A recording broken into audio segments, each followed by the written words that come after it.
आप सबको गोपाल राजू का नमन। देखिए, दुनिया भर के तांत्रिक हो, मांत्रिक हो, गुहि विशेषज्ञ हो, कोई ऐसा संभवतः न हो जिसने माँ कामाख्या का नाम ना सुना हो। गुवाहाटी, आसाम, भारत का ये प्रसिद्ध तंत्र पीठ, दुनिया में नाम आता है इसका। और ये सब जानते हैं कि जो अम्बुबाची पर्व 4 दिन 5 दिन का ये पर्व होता है, ये महापर्व सारे साधकों का, सारे तांत्रिकों मांत्रिकों का पूरे वर्ष वो प्रतीक्षा करते हैं इस पर्टिकुलर मुहूर्त की, कि वहाँ जाएं, तांत्रिक अनुष्ठान करें, सिद्धियां प्राप्त करें और भौतिक सुखों की बहुत सारी कामनाएं जो हैं उनके निमित्त, ये जो भी उनके अपने अपने उद्देश्य हैं उसके निमित्त वहाँ पे साधना करें। उसी साधना क्रम में हमारे परम स्नेही और माँ कामाख्या के परम भक्त श्री राम जी, इन्होंने प्रसाद स्वरूप मुझे वहाँ का जल दिया। सब जानते हैं, देखिए, अगर आप ऑनलाइन भी माँ भगवती कामाख्या का प्रसाद अगर आप टाइप करेंगे तो आपको ऑनलाइन प्रसाद भी वहाँ से मिल जाएगा। मगर इसके बारे में, इसका उपयोग क्या है, ये क्या चीज़ होती है, जैसे मैंने पिछले वीडियो में एक भगवती माँ गुटका का भी दिया था, उसमें यही 3 चीज़ें जो उनकी प्रसिद्ध हैं, माँ का सिंदूर, माँ का वस्त्र और जल।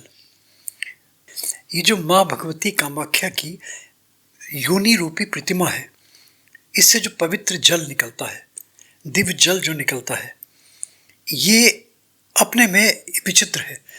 और ये हर एक जिज्ञासु के लिए और हर एक खोजी प्रवृत्ति व्यक्ति के लिए बना हुआ है एक क्वेश्चन चिन्ह बहुत बड़ा, कि क्या है, कैसे होता है, माँ कैसे रजस्वला होती हैं और कैसे ये पदार्थ निकलता है।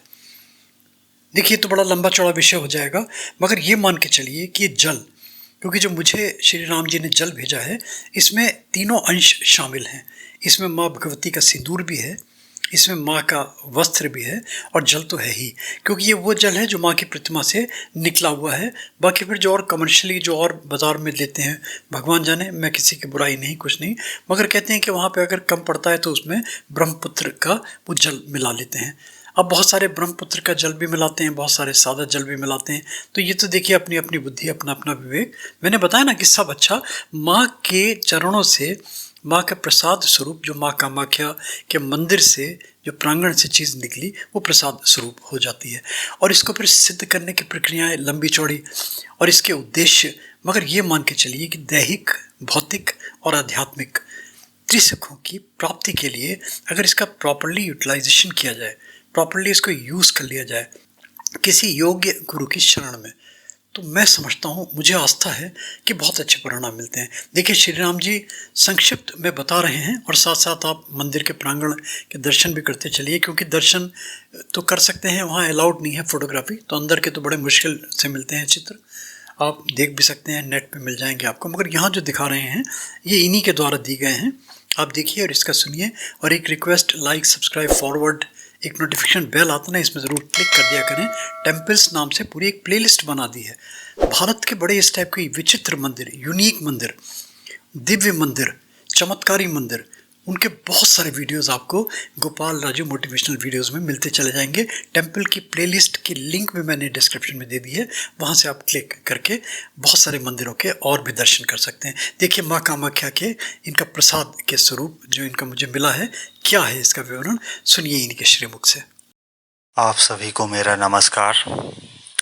मैं श्री राम, माँ कामाख्या का साधक, गोपाल राजू मोटिवेशनल वीडियोज के लिए यह मैं ऑडियो आप लोगों के बीच संप्रेषित कर रहा हूँ, आदरणीय की आज्ञा पे। मैंने माँ कामाख्या की ऊर्जा को गहनतम रूप से अनुभव किया है, और माँ कामाख्या का जो ऊर्जा स्वरूप, जो सबसे इम्पॉर्टेंट दिवस जो होते हैं, वो होते हैं अम्बुवाची। अम्बुवाची का जो मेला लगता है वो लगभग 4 दिनों का मेला होता है, और वही जो है माँ का सबसे ऊर्जान्वित दिवस होता है पूरी कामाख्या का। उसमें जो हमारे जो सबसे मुख्य प्रसाद होते हैं वह होता है माँ का जल और माँ का कपड़ा एवं माँ का सिंदूर। तो इन तीनों चीज़ों का विशेष महत्व ऊर्जा रूप में हमारे लिए होता है। हालांकि अम्बुवाची में ये जो तीनों चीज़ें निकलती हैं वह खुद से ही बहुत ही तीव्र रूप में ऊर्जान्वित होती हैं और काफ़ी सारे तांत्रिक प्रयोग में इनकी मदद ली जा सकती है। उसके साथ एक और चीज़ जुड़ जाती है तो यह स्पीड को कई गुना ज़्यादा बढ़ा देती है प्रभाव को। वह है एक बीज मंत्र है इनका, छाँव। यह जो क्षत्रिय में जो छ लगता है, छाँव। इस बीज मंत्र को चाहिए कि हम पहले अपने लिए इसे सिद्ध कर ले, ऊर्जान्वित कर ले। किसी सिद्ध गुरु द्वारा दिया गया है या कुछ पद्धतियाँ होती हैं, 16 संस्कार आदि होते हैं, उसके द्वारा यह मंत्र हमने ग्रहण किया है किसी आचार्य द्वारा, तो यह मंत्र ऊर्जान्वित हो जाता है, हमारे लिए काम करना शुरू कर देता है। या अगर हमें ज़्यादा नहीं पता तो प्राणायाम के कुछ नियमों के साथ अगर हम उस रिदम के साथ इस मंत्र को अपने साथ उस तारतम्यता के साथ जोड़ते हैं, यह मंत्र हमारे लिए काम करना शुरू कर देता है।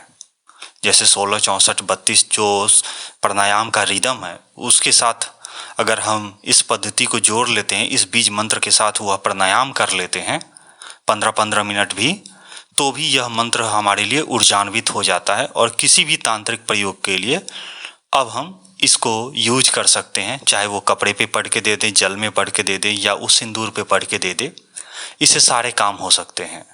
मारण, मोहन, उच्चाटन, विद्वेषण, स्तंभन, वशीकरण, या जो यह तो बड़ी बड़ी बातें हो गई। जो हमारे दैनिक जीवन में जो कुछ परेशानियां हैं, भूत प्रेत, जादू टोने आदि से संबंधित चीज़ें हैं, या धन आर्थिक स्थितियों से संबंधित चीज़ें हैं, इन सब चीज़ों पे, रक्षात्मक जो चीज़ें हैं, मनोकामना पूर्ति से संबंधित जो चीज़ें हैं, इसमें यह ऊर्जा आपकी मदद करती है और पक्का करती ही करती है। ऐसा मेरा भी अनुभव रहा है। अगर कोई भी व्यक्ति ऊपरी बाधा से ग्रसित हो, आप इस कपड़े को जल में थोड़ा सा भिगो करके, क्योंकि जल तुरंत एब्जॉर्व करती है एनर्जी, जल में थोड़ा कामाख्या के जल से थोड़ा अभिमंत्रित भिगो करके और छौ मंत्र से अभिमंत्रित करके किसी भी गंडे में, ताबीज में डाल करके उस व्यक्ति को दे दीजिए। उस व्यक्ति को आराम मिलना शुरू हो जाता है। अगर हम केस मुकदमा या और भी जगहों पे जा रहे हैं तो इस सिंदूर को जो है उसी जल से थोड़ा सा हम मिला करके और यह बीज मंत्र से अभिमंत्रित कर लेंगे, यानी 108 बार कम से कम हम इस मंत्र की भावना देके उस पर फूंक डाल देंगे या हाथों से भी अभिमंत्रित कर देंगे और उसे चंदन लगाएंगे। कहेंगे दुहाई कामिया सिंदूर की, हम ही देख शीतल हुई जाए। इतना लगभग 11 बार बोल करके कोर्ट कचहरी आदि में जाते हैं। उस चंदन टीका से जो है इच्छित व्यक्ति का जब हमारे ऊपर नज़र पड़ती है, वह व्यक्ति भी हमारे अनुकूल होकर के कार्य करने लगता है। इसकी ऊर्जा भी इस सिंदूर से हमें मिलनी शुरू हो जाती है। आर्थिक स्थिति के लिए बेल की जड़ को खीर में मिलाकर, दूध, चावल, अरवा चावल के खीर में मिलाकर, और तब जब हम इसका बेल की ही लकड़ी पे हवन करते हैं, 7 दिन लगभग हवन करेंगे 108 बार इस मंत्र के साथ थोड़ा आगे पीछे और भी चीज़ें जोड़ करके और मंत्र से हवन करेंगे। हवन करने के बाद अंत में उसके धुएं से इस वस्त्र को धूम्रित कर लेंगे, यानी धुएं से भर लेंगे। 7 दिन ऐसा लगातार करने के बाद और उस वस्त्र को जब हम अपने गर्दन में डालते हैं, हमारी आर्थिक परेशानियों को यह बहुत अच्छे तरीके से दूर करता है। अगर हम कुछ ना कर पाएँ तो भी हम माता जी का नाम ले करके अगर इस गंडे तावीज में इस वस्त्र को डाल करके पहनते हैं तो भी यह मुझे 1 साल तक के लिए निरंतर ऊर्जा हमें प्रदान करते रहता है। ऐसे हम इस जल को या सिंदूर को और इस कपड़े को हम अलमारी के जो सबसे अच्छी जगह है, शुभ स्थान है अलमारी के, या हमारे घर के जो शुभ स्थान है वहाँ पे हम रख सकते हैं। क्योंकि माँ का यह जल है और सही मायने में देखा जाए तो यह मासिक धर्म का जल है, तो पूजा के स्थान पे रखने के लिए शायद थोड़ा सा संकोच होता है। इसलिए आपके घर का जो कोई पवित्र स्थान है और अच्छा जगह है, वहाँ पे सेफली भी अगर आप इसको रख देते हैं तो यह निरंतर आपको ऊर्जा देते रहता है और आपको बैलेंस करके रखता है। धन्यवाद।